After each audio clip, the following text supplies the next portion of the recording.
Bonjour, dans cette vidéo on va parler du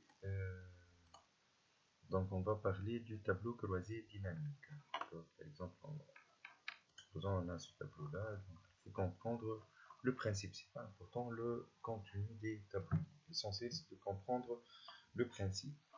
Donc par exemple je place le curseur ici pour répondre à ces questions, le nombre de factures à l'acheteur. Donc on va aller à insertion, tableau croisé dynamique. Le tableau ici, on va sélectionner ce tableau-là, hein, d'accord. On sélectionne le tableau, on peut le nommer, hein, d'accord, s'il vous plaît. Donc l'emplacement c'est I19, d'accord. Donc la première chose, donc on voit ici étiquette de ligne, donc on va afficher les données par ligne. Ici étiquette de colonne, on va afficher les informations par colonne. Donc si je mets acheteur, par exemple, vous voyez les acheteurs ici, les différents acheteurs qu'on a dans notre tableau. Donc il y a trois. Si on le place ici dans l'étiquette de colonnes, donc on va les afficher par colonne. C'est là la différence entre étiquette de ligne et étiquette de colonne. Le filtre de rapport, on va le voir plus tard.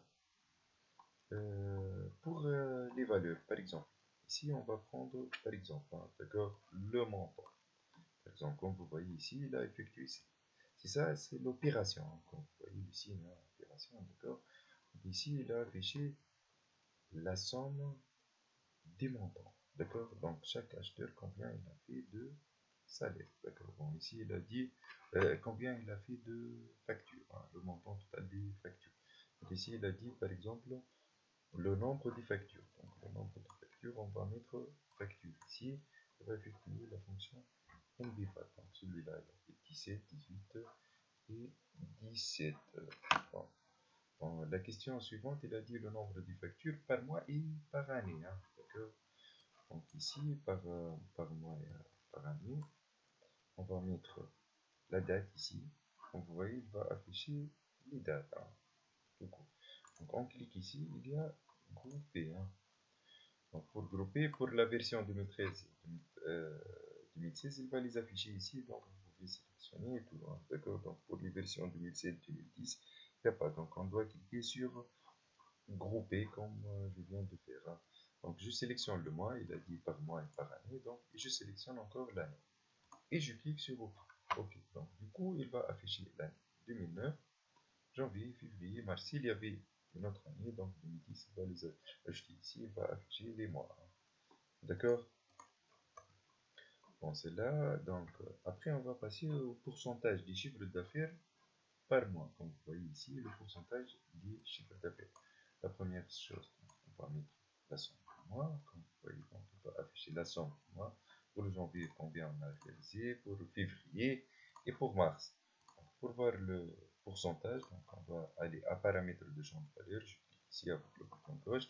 Il y a synthèse des valeurs. Ça, c'est si on veut faire moyenne, max, min. Hein, d'accord.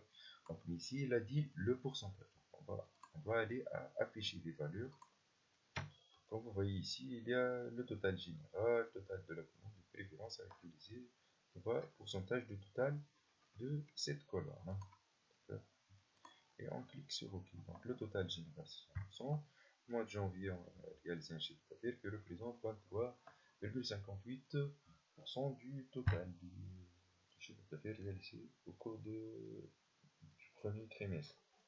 Différence du chiffre d'affaires par rapport au mois de janvier. Donc on va aller ensemble, même dans le même tableau, par exemple, afficher les valeurs, comme vous voyez ici, afficher les valeurs, il y a différence. Hein. Il y a différence, il y a deux possibilités de différence en pourcentage par rapport, et il y a différence par rapport. On va demander différence par rapport. Donc la date ici, comme vous voyez, on va choisir la date. Il a dit par rapport au mois de janvier. Donc on va sélectionner le mois de janvier. On peut choisir par exemple le mois précédent, suivant, février, mars, et je clique sur OK. Donc ici, le mois de février, il a augmenté de 3600. Pour le mois de mars, il a augmenté, donc janvier est considéré comme étant le repère, c'est considéré comme étant le 0. Par exemple, ok, donc on va mettre ici, par exemple, on va revenir. Par exemple, si on les a dit, par exemple, on veut calculer le bénéfice qui est égal, par exemple, au 20%. 20% réalisé par rapport au mois de janvier. Donc ici, pour faire, on va ajouter une autre colonne qu'on appelle le champ calculé. Le champ calculé, donc il faut toujours chercher dans les différentes versions, champ élément et jeu, il faut chercher le champ calculé. Hein, d'accord? Il existe avec les différentes versions, il existe dans d'autres données. L'essentiel, c'est ça, il faut chercher le champ calculé.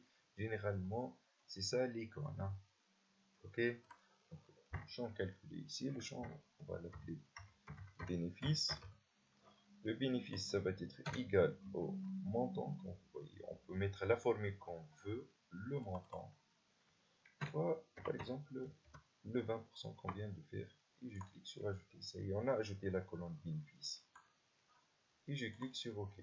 Du coup, vous voyez, il a ajouté la colonne bénéfice. On trouve la somme des bénéfices. Donc, on a réalisé un bénéfice qui est égal à celui-là.